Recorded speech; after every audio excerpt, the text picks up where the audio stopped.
Livro de Jonas, capítulo 1, versículo 4 em diante. Mas o Senhor mandou ao mar um grande vento, e fez-se no mar uma forte tempestade, e o navio estava a ponto de quebrar-se. Então temeram os marinheiros, e clamavam cada um ao seu Deus, e lançaram ao mar as cargas que estavam no navio para o aliviarem do seu peso. Jonas, porém, desceu ao porão do navio, e tendo-se deitado, dormia um profundo sono.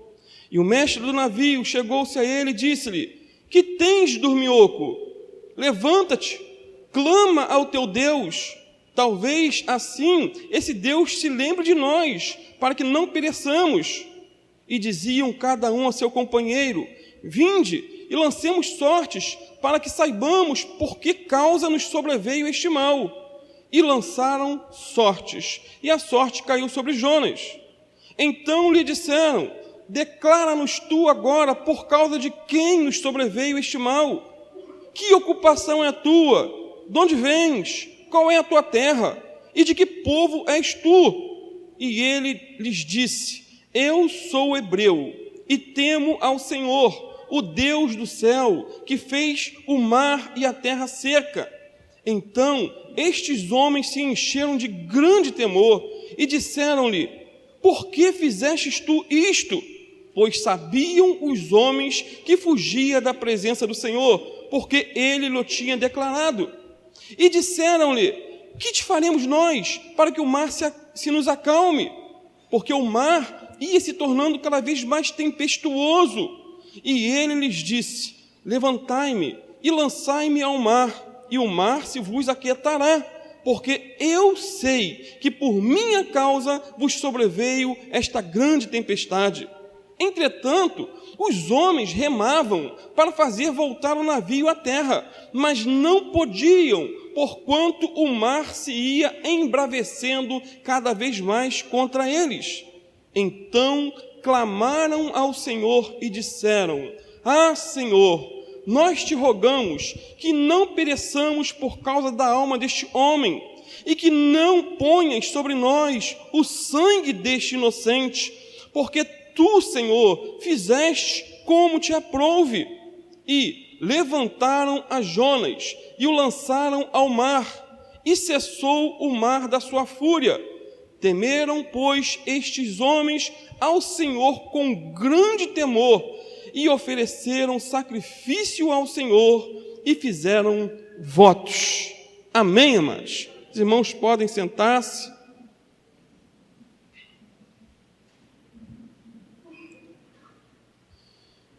Irmãos, até o versículo 3, tudo estava indo muito bem na premeditada fuga de Jonas. Tudo estava indo tranquilo. Não sei se você lembra da última aula, quem esteve aqui. Deus mandou Jonas ir para pregar contra a cidade de Nínive. Só que ele tomou o sentido contrário e foi para o sul da Espanha, uma cidade chamada Tarsis. Ele estava na contramão da vontade de Deus. Mesmo assim, tudo estava caminhando às mil maravilhas. Estava tudo dando certo, tudo cooperando com o pecado premeditado dele. Quando ele chegou em Jope, o navio já estava aguardando. Ele tinha dinheiro para pagar a passagem, não deu balão. O tempo estava ótimo, devia estar um sol lindo, para uma viagem longa. Tudo estava cooperando com a fuga desse profeta. E como eu disse na última aula, nem sempre as coisas vão dar errado quando estamos em desobediência a Deus. Nem sempre as coisas vão dar errado quando estamos no pecado. Nem sempre vamos ter apertos financeiros quando deixamos de honrar ao Senhor com as nossas contribuições na igreja. Nem sempre passaremos por tempestades na vida por praticarmos algum pecado. Na verdade, como diz um certo comentarista, é possível estar fora da vontade de Deus e ainda assim ver circunstâncias que parecem estar cooperando conosco. Parecem. É igual o Denorex, parece, mas não é. Isso aí é propaganda de 20 anos atrás. No entanto, mais cedo ou mais tarde iremos colher aquilo que plantamos. Mais cedo ou mais tarde a conta chega. A fatura do cartão de crédito vai chegar, meu irmão. Na minha localidade lá não chega, porque eles não entregam. Mas vem lá um aplicativo. Tudo que você gastou vai vir. Não tem como correr. Você vai ter que pagar a conta. Como já dizia Spurgeon, Deus nunca permite que seus filhos sejam bem-sucedidos em pecar. Deus nunca permite. E Jonas é prova desse fato e dessa declaração. O texto que lemos diz que Deus mandou ao mar um forte vento, de repente, e uma terrível tempestade. E o texto diz também que o navio estava para quebrar-se ao meio. O texto diz que os marinheiros que eram pagãos se desesperaram, começaram a clamar aos seus vários deuses, porque eles eram politeístas, jogaram as cargas ao mar para aliviar o navio. Em meio a esse caos instalado, tente imaginar, mar Mediterrâneo, uma forte tempestade, o desespero. Em meio a esse caos, Jonas está fazendo o quê? Está dormindo um sono profundo. Um sono profundo. Ou seja, 3 personagens se destacam no texto que nós lemos: Deus, os marinheiros e Jonas. E é sobre esses 3 personagens que eu quero falar nessa manhã. Esse primeiro personagem é Deus. Ele é o agente da ventania. Ele é o agente do temporal. Versículo 4, acompanha comigo. Mas o Senhor mandou ao mar um grande vento e fez-se no mar uma forte tempestade. Olha que interessante, o vento e o mar estavam a serviço de Deus. Estavam ali, obedecendo a Deus, mas Jonas estava fugindo do Senhor. Estava totalmente na contramão da vontade de Deus. Deus manda e o vento chega. Deus manda e a tempestade cai. Deus é soberano. Deus é onipotente, onipresente, onisciente. Quando Ele manda, até o diabo obedece.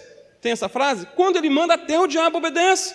Ele mandou, não sei se você lembra, já leu, e um jumento falou com voz humana para repreender o profeta Balaão, que era um mercenário. Deus mandou, e os corvos levaram para Elias pão e carne, de manhã e à tarde.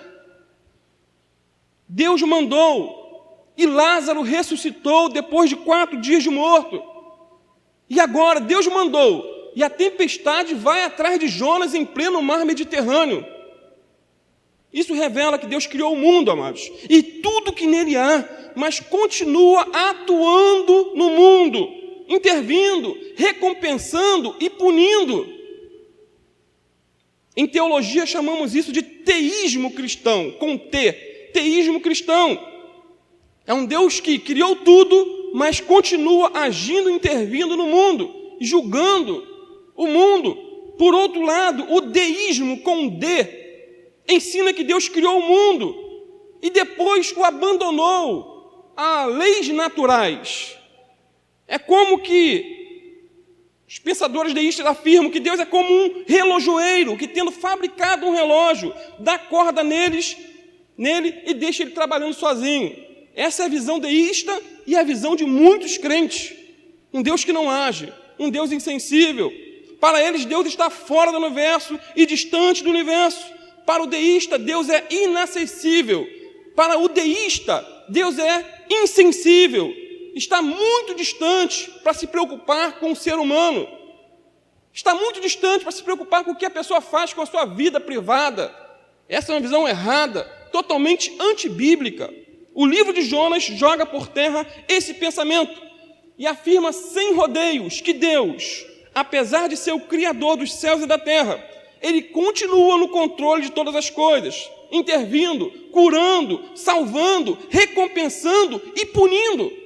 É um Deus de amor, sim, mas é um Deus que pune, corrige, é fogo consumidor, como diz a palavra de Deus. Então, toda a natureza está à disposição do Deus a quem nós servimos. Todos estão aqui à disposição. O interessante é que Deus não estava mais falando com Jonas por intermédio da sua palavra, mas estava usando as obras da natureza para falar com Jonas, usando o mar, o vento, a chuva, o trovão e até por meio de um grande peixe, que nós vamos ver mais à frente. Tudo estava sendo usado por Deus para confrontar esse profeta rebelde. O poeta William Cowper, ele declarou certa vez que Deus se move de maneira misteriosa a fim de realizar seus prodígios. Ele coloca seus passos no mar e cavalga sobre a tempestade. Agora, por que Deus mandou essa tempestade atrás de Jonas? Nós já vimos na aula passada, porque ele estava fugindo do chamado de Deus. Irmãos, é melhor viver como ateu, como ímpio, como pagão, do que viver como um cristão fujão, um cristão rebelde, um servo de Deus na rota da fuga. Ele é um causador de tempestades e problemas na vida dos outros e na vida dele mesmo. Ele é extremamente perigoso. E como diz certo comentarista, é pior do que um ateu. Dionísio Piper diz que, sem violar o livre-arbítrio de Jonas, Deus moveu o céu e a terra para que a sua vontade prevalecesse tanto na vida de Jonas quanto no seu propósito de evangelizar a cidade de Nínive. A evangelização do mundo é efetuada por agentes humanos. Deus dispõe de todos os recursos e, se o servo humano recusar a chamada divina, Deus se servirá de outro.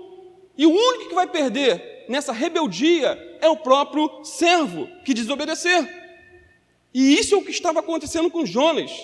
Ele estava pagando caro pela sua rebeldia. E mais à frente nós vamos ver como ele sofreu. Ou seja, a graça de Deus, ela é irresistível, mesmo Deus sendo soberano. Por que Jonas fugiu? Porque ele era livre para fugir. Por que a natureza obedeceu? Por que o vento obedeceu a Deus? Por que o jumento obedeceu como Deus mandou? Porque a natureza não tem livre-arbítrio, o homem tem. Ele pode decidir obedecer ou não, mas bem-aventurado é ele quando obedece. Amém? Bem-aventurado é ele quando obedece. Deus não coage ninguém a servi-lo. Deus não coage ninguém a amá-lo, a obedecê-lo. Ele é soberano, mas não invade essa disposição do homem, não invade o livre-arbítrio de, por sua livre vontade, querer amá-lo, claro, convencido pelo Espírito Santo. Então, quando fugimos da vontade de Deus, mais cedo ou mais tarde, a tempestade irá nos alcançar. Mais cedo ou mais tarde, a viagem tranquila se torna tenebrosa. A tempestade vem. Irmãos, se não existe ninguém mais sujeito às tempestades da vida do que um servo de Deus que sabe o que deve fazer e não faz. Ele sabe o que deve fazer. Ele tem convicção do seu chamado, do que Deus o chamou, mas ele não faz. O pior de tudo é que ele não sofre sozinho. O pior de tudo é que a família sofre, os amigos sofrem com ele, a igreja sofre. E no caso de Jonas aqui, quem estava sofrendo eram seus companheiros de embarcação, que não tinham nada a ver com a rebeldia dele. Ninguém tinha nada a ver com o problema de Jonas com Deus, mas eles sofreram também. Aqui começa o drama do capitão do navio e de seus marinheiros.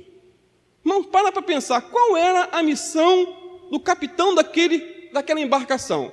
Qual a missão? Simplesmente levar a tripulação, simplesmente levar os passageiros e a carga até seu destino. Essa era a missão dele. Ele tinha simplesmente que sair de Jope e ir até o sul da Espanha, numa cidade chamada Tarsis, levando todos sãos e salvos. Essa era a função dele. Mas alguém que estava fugindo de Deus entrou em seu barco e o problema veio junto. E que problema? problemão. Eu costumo dizer que com Jesus no barco, não é isso? Tudo vai bem. Mas com Jonas no barco, meu irmão, tudo vai mal. O negócio fica feio. Podemos até dizer que o barco simboliza aí a igreja. E quando alguém que está em desobediência a Deus entra nela, traz consigo a tempestade, o vendaval, o caos. Por isso que é sempre bom analisarmos com cuidado, amados, quem está entrando em nossa embarcação. Analisarmos com cuidado quem está entrando em nossa igreja. Precisamos conhecer a sua história, conhecer o seu currículo. Você não entra numa empresa para trabalhar sem que faça um pente fino na tua vida. Saber qual foi o último emprego. Você botou alguém na justiça? Meu irmão, se botou, dificilmente você consegue um novo emprego. Principalmente se for na mesma área. Então o currículo ele é avaliado. Precisamos saber por que a pessoa saiu da última igreja. Será que ela saiu com problemas não resolvidos? Será que ela saiu em rebelião contra aquele pastor? Será que ela dividiu a igreja, criou um caos em toda uma comunidade e agora está vindo para o nosso barco? É complicada a situação. Quando eu vim para essa igreja 15 anos, 16 anos atrás, a primeira coisa que o pastor Alan fez foi ir lá conversar com o meu antigo pastor, saber o meu histórico, por que eu estava saindo de lá, né? Qual era a motivação? Por quê? Eu não dividi ninguém, não criei problema, saí sozinho, eu e minha família. Graças a Deus por isso. Graças a Deus. Agora, se eu tivesse dividido a igreja, se eu tivesse colocado a mão na cara do pastor, difamado o pastor, caluniado o pastor, você acha que o pastor Alan ia me receber aqui? Poderia até receber depois de eu primeiro acertar a situação lá, pedir perdão, me humilhar, reconhecer. O pecado tem que ser tratado. Amém? Então, todo cuidado é pouco antes de colocar alguém em nosso barco. O capitão do navio não sabia quem estava fugindo de Deus, que quem estava fugindo de Deus estava entrando no seu barquinho. Como diz o pastor Cláudio Duarte, mesmo assim, a tempestade veio sobre ele. Ele não era um desobediente, e nem conhecia o desobediente, mas sofreu por ter deixado entrar em seu navio um desobediente. Sofreu e pagou caro, teve prejuízos financeiros. Às vezes o pastor de uma igreja está em obediência a Deus, ele está obedecendo, mas recebe em sua igreja um desobediente, que traz consigo o problema. E que problemão, um homem que está fugindo de Deus. Então, o navio aqui também pode simbolizar a nossa vida. E eu pergunto, que tipo de pessoa você tem permitido entrar na sua vida? Quem são seus amigos nas redes sociais? Quem é o seu namorado ou a sua namorada? Com que tipo de pessoa você está pensando em casar? Um Jonas em nossa vida, amados, pode nos prejudicar e nos levar para o fundo do poço, ou para o fundo do mar, como foi o caso de Jonas. Como eu já disse, o capitão do navio não era um desobediente, mas aceitou em seu navio um desobediente que trouxe prejuízo para todos. Que vigiemos nesse quesito. Amém, amados? Em nome de Jesus, que Deus nos guarde. Agora, o que os marinheiros fizeram em meio a essa terrível tempestade? Como eles agiram? O que eles fizeram? Versículo 5, parte A. Acompanhe comigo. Então temeram os marinheiros. A primeira atitude deles foi de temor. De temor. Mas esses homens eram navegadores experientes. Alguns até sugerem que eles eram fenícios. Eles eram velhos de guerra na embarcação, nas viagens. E essa provavelmente não foi a primeira tempestade que eles enfrentaram na vida. Mas o que chamou a atenção deles foi que aquilo ali não era normal.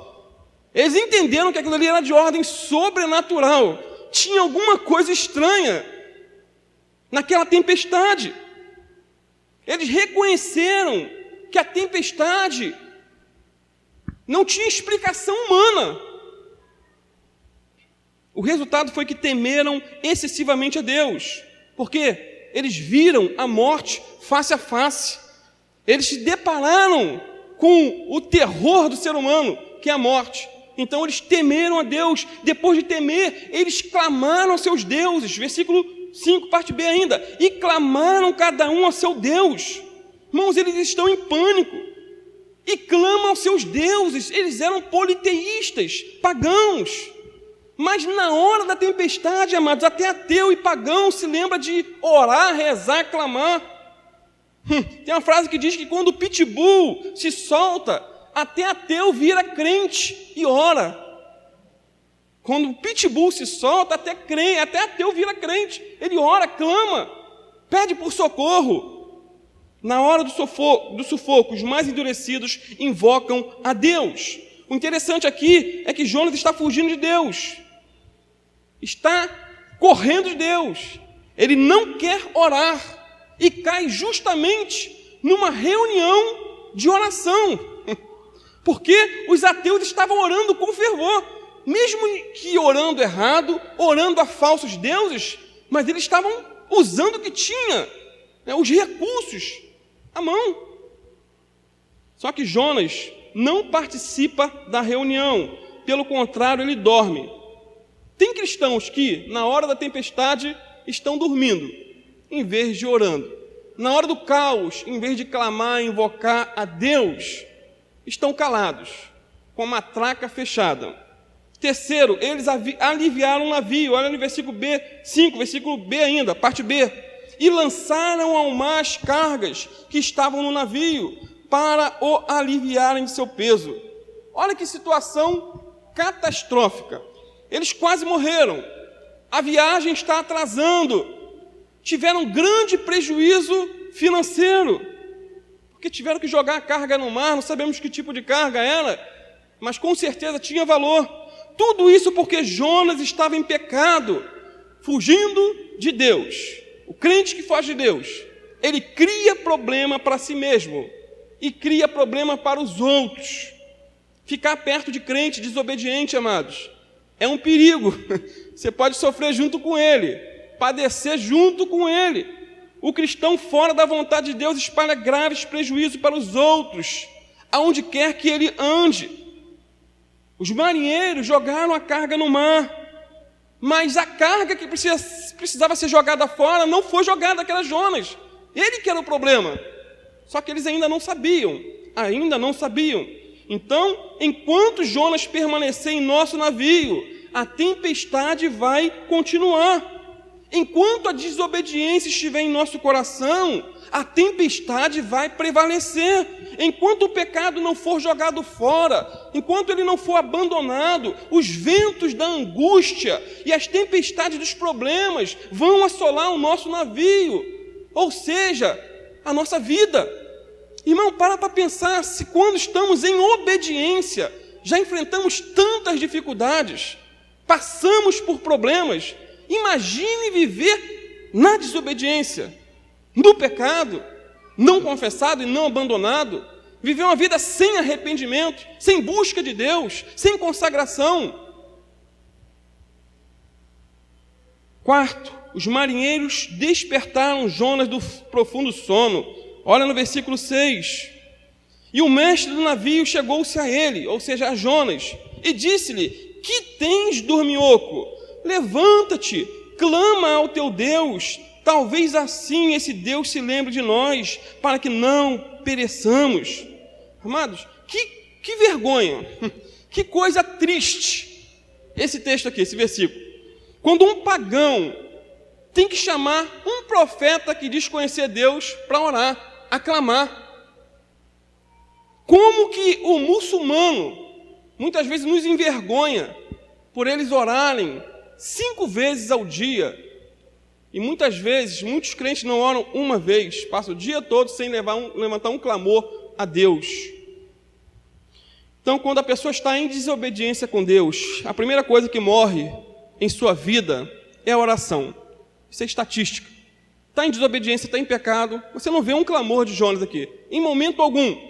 Ele só vai orar, filho, lá, talvez no 3º dia, depois que ele está na barriga do peixe. Aí ele ora. Mas enquanto isso aqui, ele não está clamando em momento algum. E ele era o único homem naquele navio que podia fazer uma oração ao verdadeiro Deus, porque ele conhecia o verdadeiro Deus. Vimos na aula passada que ele já havia profetizado em nome do Senhor e havia se cumprido, ele tinha conhecimento de Deus. E ele era o único que podia orar e não orou. Talvez você seja o único que pode orar na tua família e talvez você não ore, não sei. O único na tua sala de aula que conhece a Deus, mas não clama. Ou até no local do serviço. Talvez você e eu talvez sejamos um Jonas do século 21. Ele conhecia o Deus verdadeiro. Os marinheiros eram idólatras, não conheciam a Deus, adoravam falsos deuses, mas aqueles homens estavam com mais temor e oravam mais do que Jonas. Em quinto, os marinheiros tiram sorte para descobrir quem era o culpado da tempestade. Eles tinham que fazer algo. Olha aí no versículo 7. E diziam cada um ao seu companheiro: vinde e lancemos sortes para que saibamos por que causa nos sobreveio este mal. E lançaram sortes, e a sorte caiu sobre Jonas. Não sabemos quantas pessoas havia naquele barco, a bordo, mas segundo alguns estudiosos, por ser um navio de porte médio, estima-se que 100 pessoas estavam ali naquele barco. E fizeram aí um sorteio, e a sorte caiu sobre Jonas. Por que eles usaram desse artifício? Por que eles lançaram sorte para descobrir quem era a causa daquela tempestade? Havia uma crença antiga entre os marinheiros que dizia o seguinte: um criminoso no navio pode colocar em risco toda a tripulação. Alguém em pecado, alguém em transgressão, alguém que tinha matado alguém, se estivesse no navio, ele podia levar ao caos toda a tripulação. E eles entenderam, porque é o ser humano que raciocina, esse problema, essa tempestade está fora do normal. Tem alguma coisa sobrenatural, tem a mão de Deus nisso. Vamos descobrir, vamos lançar sorte, vamos ver quem é o culpado de estar acontecendo o que está acontecendo aqui. E eles lançaram a sorte para descobrir o culpado. A sorte é lançada e o azar é de Jonas. Ele é descoberto. É apontado o culpado. Amados, foi Deus que controlou o movimento, se é que foi os dados que jogaram na mão daquele marujo para cair em Jonas. Você vê que Deus está agindo em cada momento nesse livro. Até porque o personagem principal, como disse na última aula, não é Jonas. O personagem principal desse livro não é o peixe. Porque quando se fala do livro de Jonas, a pessoa só pensa logo numa baleia, um peixe grande. Mas o personagem central é Deus. Ele está agindo em cada momento, nas entrelinhas, de maneira brilhante nesse livro. E, a partir daqui, Jonas vai começar a descobrir que mesmo no porão de um navio, a mão de Deus pode alcançá-lo. Ele está lá dormindo, crente que Deus se esqueceu dele, crente que Deus não está vendo, mas ele conhecia a palavra, sabia que não tem como se esconder de Deus. Então, o culpado por toda aquela tempestade foi achado. Agora, para pensar, o homem que tinha que ser uma bênção para o mundo estava se tornando maldição por causa da sua insensibilidade e desobediência. Interessante que quando vemos o apóstolo Paulo fazendo também uma viagem para Roma, ele estava preso no navio. Paulo não foi uma maldição, mas foi o canal de bênção para salvar toda a tripulação de 176 passageiros, se eu não me engano, esse número. Paulo foi bênção aonde ele estava, porque ele estava em obediência, ele estava obedecendo a Deus, e estava indo para Roma ser julgado como criminoso e não era. Mas Jonas aqui está levando problema por causa da sua desobediência. Preste atenção nisso. Homens de Deus, em fuga de Deus, levam tribulação aonde quer que vão. Não seja então um fujão, mas um obediente. O mesmo podemos dizer de uma igreja. Se ela não está no centro da vontade de Deus, é uma desgraça para a sociedade. Falo de uma igreja, uma congregação. Se ela não está no centro da vontade de Deus, ela não é bênção, ela é maldição. Se ela prega um outro evangelho, se ela anuncia um outro Jesus, está com isso levando morte para as pessoas e não vida. Está levando condenação e não salvação. Ou seja, uma igreja era para ser bênção, mas se ela não está pregando a palavra, está levando problema para os outros. Uma igreja que se diz evangélica, mas que não prega o evangelho, está levando morte e não vida. Está levando destruição e frustração para as pessoas, em vez de estar levando esperança e fé em Jesus Cristo. Então, amados, já vimos a participação de Deus nessa história. Ele é soberano, onipotente, onipresente. Já vimos também a participação dos marinheiros e o que eles fizeram em meio àquele caos. O que eles fizeram na hora da tempestade. Agora, qual a participação de Jonas em meio a essa turbulência? O que Jonas fez? Vamos ver em alguns detalhes. Primeiro, ele dormia o sono da indiferença. Olha no versículo 5, parte B. Jonas, porém, desceu ao porão do navio e, tendo-se deitado, dormia um profundo sono. O mais interessante é que, enquanto os pagãos lutam pela vida, Jonas dorme o sono da morte. Que coisa terrível. Os pagãos clamam cada um a seu Deus, enquanto Jonas tem uma mordaça na boca, não quer orar.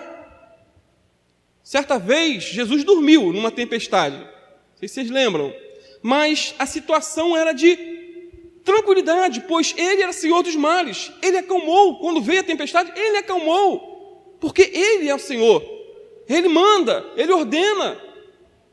Jonas, por outro lado, dorme por ser insensível, inconsequente, é irresponsável.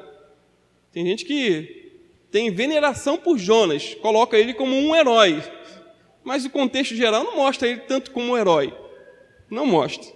Segundo, Jonas foi confrontado pelo ímpio, versículos 6 e 8, e o mestre do navio chegou-se a ele e disse-lhe: que tens, dorminhoco? Levanta-te, clama ao teu Deus, talvez assim esse Deus se lembre de nós, para que não pereçamos. Então lhe disseram: declara-nos tu agora, por causa de quem nos sobreveio este mal? Que ocupação é a tua? De onde vens? Qual é a tua terra? E de que povo és tu? Mais uma vez, que coisa feia, o crente ser confrontado pelo ímpio. Já viu aquele ímpio que diz assim: para ser crente como você, eu prefiro continuar como ímpio ou como ateu. Irmão, deve ser triste para o próprio crente ouvir isso. Imagine quem estiver à volta ouvindo isso. E o próprio ímpio ter que dizer isso. É terrível quando o ímpio tem que acordar o crente para a realidade da vida. Quando o ímpio chama a atenção do crente que está dormindo em meio à tempestade. Isso acontece com mais frequência do que nós imaginamos, amados. Isso é corriqueiro em muitos lugares, em muitas escolas, em muitos trabalhos, locais de trabalho, onde a pessoa, ela é, muitas vezes, por um acaso, descoberta que é crente, que visita alguma igreja, que frequenta alguma igreja, e ela mesmo fica envergonhada, porque a prática dela é a mesma do ímpio. Não há mudança, não há diferença entre ímpio e justo. Aqui o ímpio manda o crente orar, mas ele só quer dormir. O capitão do navio diz assim: clama ao teu Deus, talvez assim esse Deus se lembre de nós, para que não pereçamos. Irmãos, nessas alturas do campeonato, Jonas não está nem um pouco interessado em buscar Deus, muito menos em evangelizar os pagãos ali. Ele não está nem aí para Deus, nem aí para nada espiritual. O crente em desobediência é um péssimo evangelista. O crente desviado está em rota de colisão com Deus. O crente em pecado é um escândalo para o próprio ímpio. O crente rebelde muitas vezes é confrontado e até repreendido pelo não crente. Olha que o capitão do navio, que era ímpio, ele confrontou Jonas com 5 perguntas: por causa de quem nos sobreveio este mal? Que ocupação é a tua? De onde vens? Qual a tua terra? De que povo és tu? Irmãos, eles queriam saber os detalhes da vida de Jonas, até porque eles descobriram que ele era a causa do problema. Ele era o culpado. E Jonas deu uma resposta ao capitão, dizendo o seguinte, versículo 9 e 10: eu sou hebreu e temo ao Senhor, o Deus do céu, que fez o mar e a terra. Então, esses homens se encheram de grande temor, temeram mais ainda. E disseram-lhe: por que fizestes tu isto? Pois sabiam os homens que Jonas fugia da presença do Senhor, porque ele tinha declarado. Veja bem, amados, Jonas, ele é ortodoxo. Ele conhecia Deus, conhecia a palavra de Deus, mas ele não era ortoprático. Ele tinha muita teologia e pouca prática nesse momento aqui. Ele tinha teologia correta e uma prática totalmente errada. Ele disse aos marinheiros: sou hebreu, eu temo a Deus, o Criador dos céus e da terra, do mar e de tudo que neles há. Veja que ironia, ele diz que teme a Deus para os ímpios, mas ao mesmo tempo está desobedecendo a Deus, descaradamente, aqui no contexto. Jonas se parece com muitos de nós, que constantemente dizemos temer a Deus, mas o desobedecemos descaradamente. Conhecemos muito teologia, mas muitas vezes na prática deixamos a desejar. Afirmamos que Jesus é nosso Senhor, mas não guardamos a sua palavra, e muito menos meditamos nela. Lembra do que Jesus disse certa feita? Por que me chamais Senhor, e não fazeis o que eu vos mando? Que palavra dura, confrontadora com cada um de nós. A teologia de Jonas estava divorciada da sua prática. Ele cria numa coisa e aqui vivia outra. Ele tinha uma teologia correta na cabeça, mas era um herege em sua conduta, em sua prática. Ele disse: eu sou hebreu, temo ao Senhor que fez o céu e a terra. Isaltino Gomes diz que Jonas era um homem com credo ortodoxo e com ética mesquinha. Jonas se torna um homem contraditório, quando ele confessa temer a Deus e ao mesmo tempo ousa desafiá-lo. Sua vida estava em desarmonia com a sua teologia. Ele era um teólogo que não orava, um pregador que não pregava e um profeta que não obedecia à voz de Deus. Quanta contradição, né, nesse contexto aqui atual. Que Deus nos guarde disso. Que Deus nos guarde, amados, de possuir muito conhecimento acerca de Deus e, ao mesmo tempo, vivermos na prática do pecado, seja ele qual for. Que Deus nos guarde de uma teologia na cabeça e um coração totalmente insensível para com os pagãos, para com os ímpios, para com aqueles que não conhecem a palavra de Deus. Terceiro, Jonas reconhece seu pecado. Versículo 11 e 12. E disseram-lhe: que te faremos nós para que o mar se nos acalme? Porque o mar se ia tornando cada vez mais tempestuoso. E ele lhes disse: levantai-me e lançai-me ao mar, e o mar se vos aquietará, porque eu sei que por minha causa vos sobreveio esta grande tempestade. Esses homens estão desesperados, os marinheiros. Eles sabem que a culpa de toda aquela tragédia era de Jonas. Jonas aqui é um réu confesso. Ele diz: eu sei que foi por minha causa que sobreveio essa tempestade. Só que esses homens ímpios, eles não sabem como resolver o problema, como lidar com aquela situação. E eles perguntam para Jonas: que te faremos nós para que o mar se acalme? E Jonas responde: levantai-me, lançai-me ao mar, e o mar vai se aquietar. Irmão, Jonas reconhece o seu pecado, ele reconhece que era culpado, ele não terceirizou a sua culpa. Tem gente que gosta de terceirizar, né? Joga para o outro a culpa do seu pecado. Ele assumiu o erro, ele não culpou os assírios, ele não culpou os ninivitas, ele não culpou a Deus. Ele diz: eu sou culpado. Ele assumiu o seu erro. Quando o povo de Deus, ele tem coragem de confessar que a culpa é sua, o mundo crê. Quando o povo de Deus tem coragem de reconhecer: eu sou o culpado, o mundo crê. Assim como Jonas, precisamos ter coragem de confessar que parte da culpa do caos no Brasil é nossa, Porque não oramos pouco? Porque jejuamos pouco? Porque pregamos pouco? Porque falamos muito mais mal do governo do que oramos pelo governo?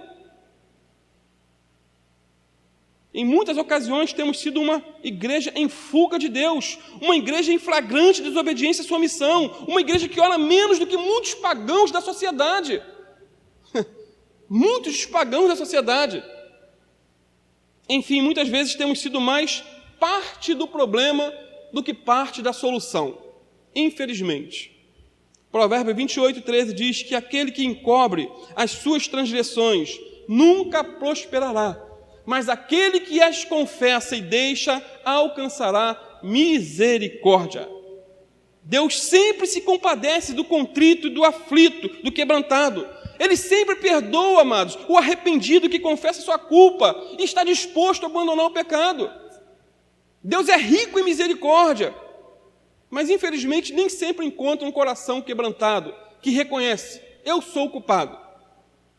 Agora, os marinheiros, eles sabiam que Jonas era a causa da tempestade. Eles sabiam o que fazer com Jonas, mas ainda insistiam em ficar com o desobediente no barco. Olha que interessante.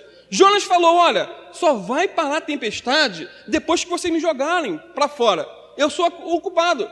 Mas esses pagãos, mesmo diante dessa declaração de Jonas, eles ficaram sem saber o que fazer.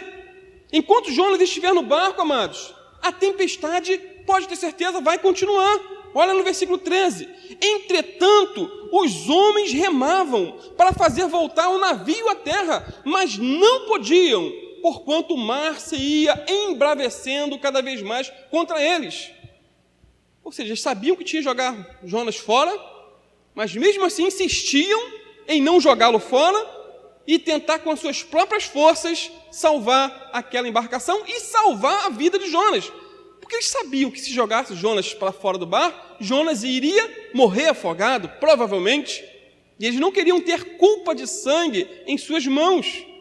Mas Jonas disse, lancem no mar, me lancem no mar, a tempestade vai acalmar. Warren Wiersbe diz que o fato de os marinheiros terem, a princípio, rejeitado a oferta de Jonas e trabalhado com um afinco ainda maior para salvar o navio é significativo.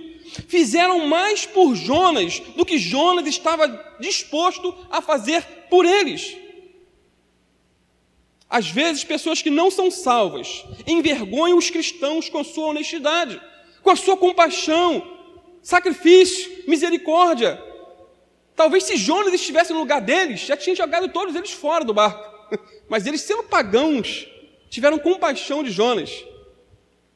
Isso foi louvável, mas, por outro lado, existem tempestades em nossa vida que só vão parar quando jogarmos Jonas fora. Jonas pode simbolizar, amados, muito bem, o pecado que precisa ser jogado fora da nossa vida. Talvez seja um pecado secreto, talvez seja um pecado de vício, um jogo de videogame que esteja nos roubando o tempo, roubando o nosso raciocínio. Talvez seja um namoro ímpio que esteja levando a sua vida para o caos, para a depravação, para a imoralidade. Talvez o Jonas seja até um emprego que esteja te desviando dos caminhos do Senhor. Não sei, só Deus sabe e você sabe. Talvez seja um pensamento de incredulidade que constantemente te assola a respeito de Deus. Incredulidade a respeito de Jesus, incredulidade a respeito da Bíblia. Se o que eu estou vivendo é uma realidade ou mentira, se eu estou numa igreja realmente bíblica que prega a verdade, ou estou numa seita, mais uma desse mundo. Pensamentos terríveis, às vezes, assolam a mente das pessoas. Finalmente, os marinheiros decidem se livrar de Jonas, mas antes eles oram com fervor ao Deus verdadeiro. Antes, eles clamaram a falsos deuses. Agora eles sabem que existe um verdadeiro Deus. Eles sabem que Jonas era um profeta desse verdadeiro Deus.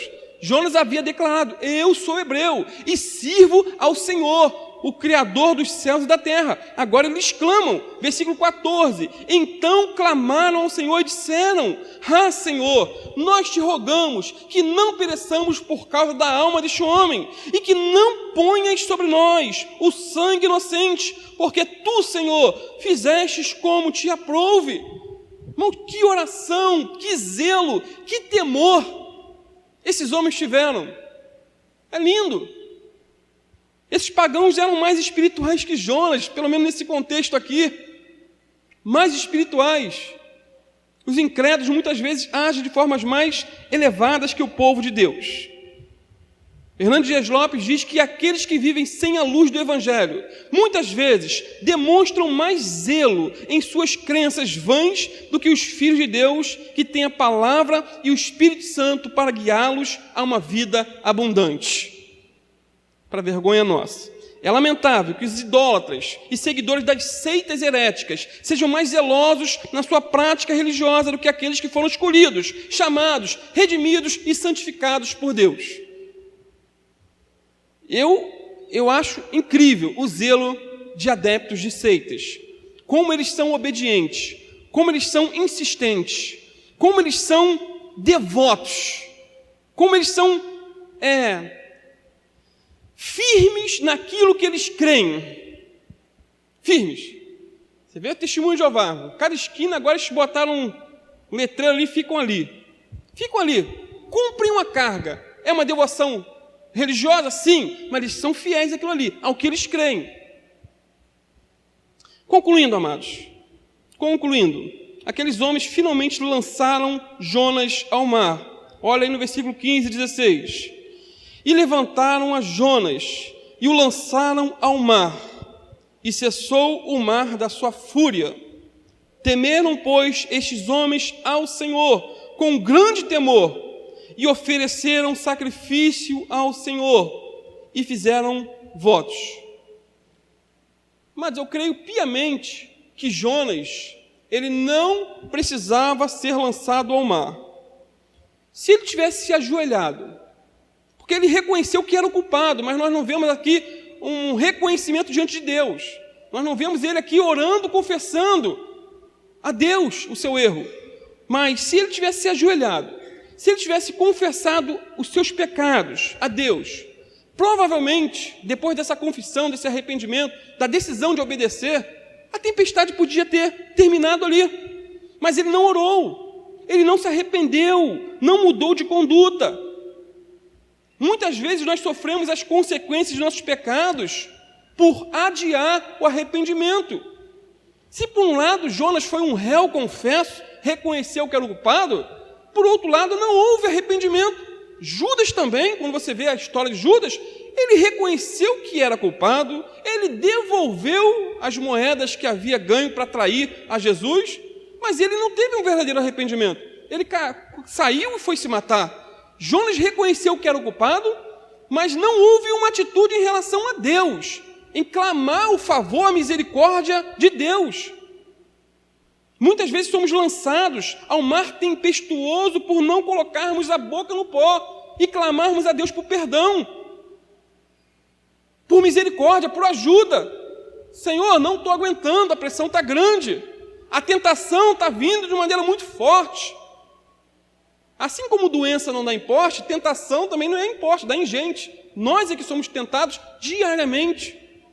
O perdão de Deus não é automático, guarde isso, mas é consequência de um profundo quebrantamento, arrependimento, confissão. Não é por Deus ser misericordioso, amoroso, que automaticamente Ele perdoa. Não é assim que funciona. Jonas até reconheceu que ele era o culpado por toda aquela tempestade, mas ele não buscou o perdão para seus pecados. Para Jonas, a única maneira da tempestade se acalmar seria ele ser lançado fora ao mar. Mas talvez para Deus isso não seria necessário. Depois de evitar ao máximo o conselho de Jonas, finalmente aqueles marinheiros entendem que só poderiam ser salvos se Jonas fosse jogado ao mar. Eles só poderiam ser salvos se Jonas fosse lançado fora. O que isso nos lembra? Jonas aqui é um tipo de Cristo. Sabemos que Jonas não morreu ao ser lançado no mar. Mas Jesus teve que ser literalmente sacrificado para que fôssemos salvos. Amém? Cristo morreu em nosso lugar. Jesus morreu em nosso favor, levando sobre seu corpo os nossos pecados, encravando na cruz a nossa dívida e comprando na cruz a nossa eterna salvação. Jonas foi poupado, mas a Bíblia diz que Deus não poupou o seu próprio filho por amor a mim e a você. Assim que Jonas é lançado para fora do barco, a tempestade cessa, a calmaria chega e os ímpios temem.